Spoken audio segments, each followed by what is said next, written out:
Lord of the Rings, The War of the Rohirrim is an anime-style Lord of the Rings movie, which immediately when you hear that concept on paper, immediately it piques your interest. Like right then and there, you want to know what's this all about and how it's going to play out.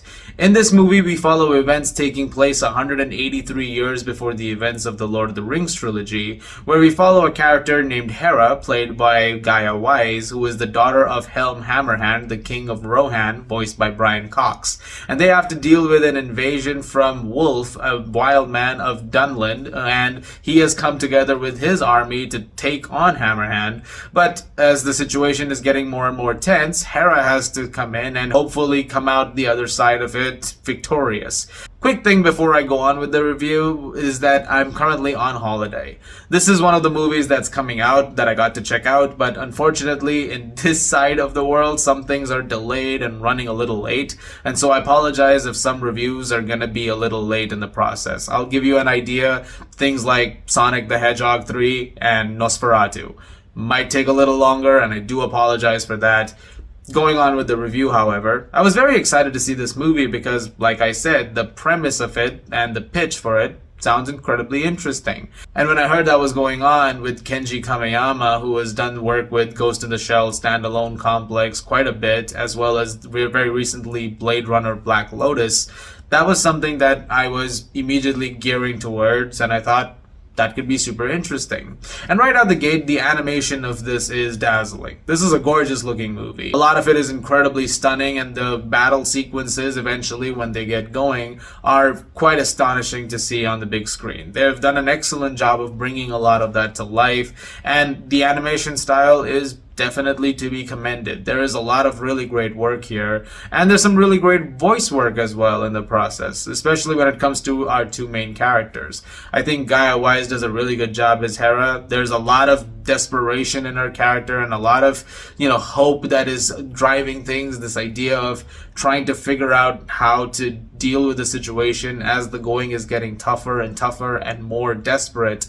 And as situations escalate with her, the performance that comes through is very effective. Brian Cox, however, might be the standout of the movie for me. He was awesome as Hammerhand. He did an incredible job, and there are some scenes with him where he is giving 200% of his efforts to that character. There are some of moments especially where it's very, very intense, and he does an excellent job of capturing those moments with the character and bringing them to life on screen. So there's a lot of things to be commended to that. There's definitely a sense of old school LOTR in here, and there's a lot of adherence to the material and a lot of nods to things that we know eventually that I'm sure fans are gonna latch onto. There's a lot of callbacks in here and a lot of different things that I'm sure you can point at the screen and go, hey, it's like that thing. And there's one very big thing that this whole movie is centered around that is basically one giant finger wag at the screen,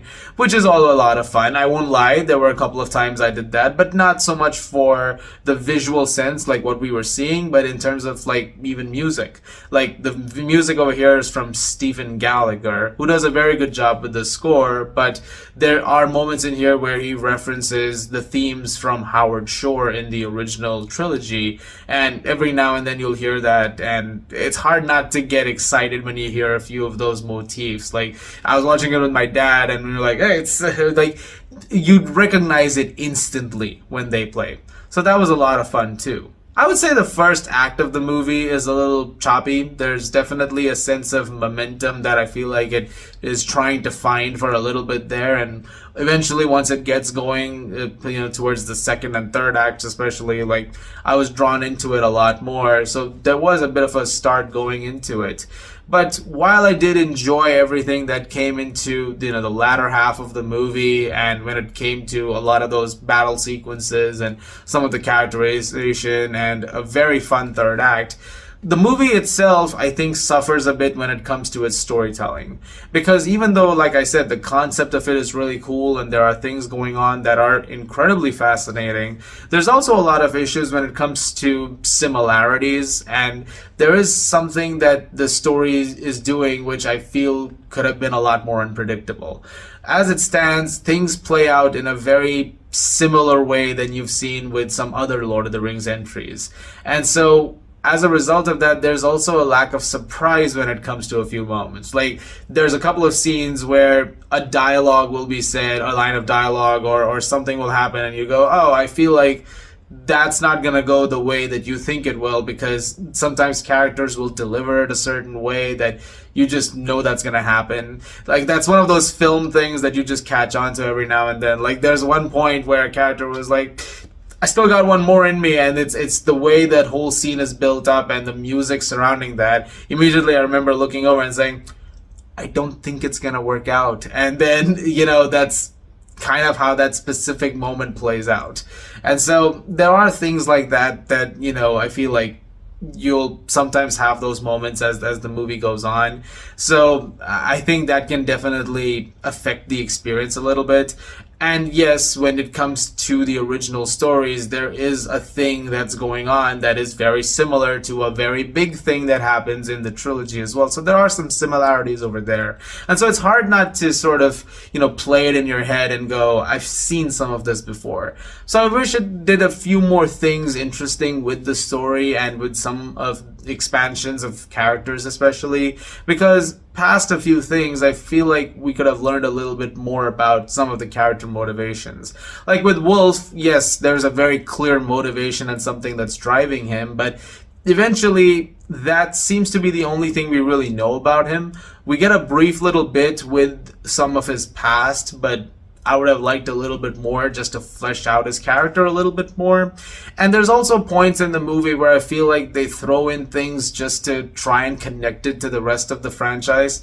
Like there's a scene specifically sort of centered around the fact that there's these couple of characters we run into, and there's something going on with them that eventually you'll see later down the line as, oh, remember that thing, it's gonna tie into something.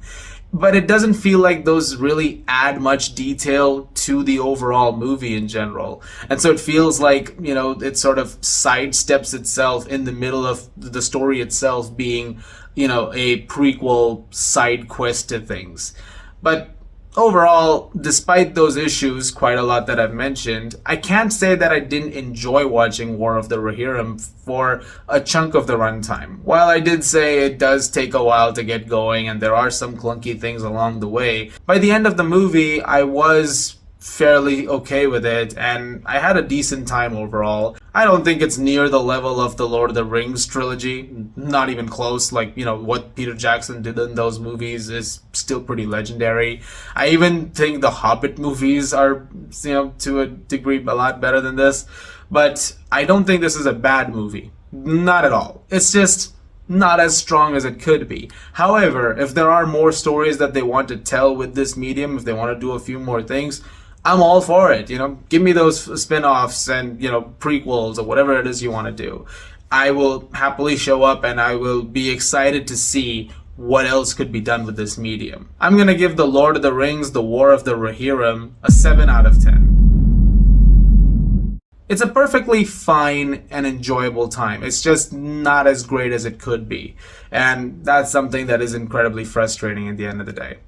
Guys, thank you very much for watching. Look forward to more videos very, very soon. As always, if you like this, please do subscribe. And I'll see you guys at the movies.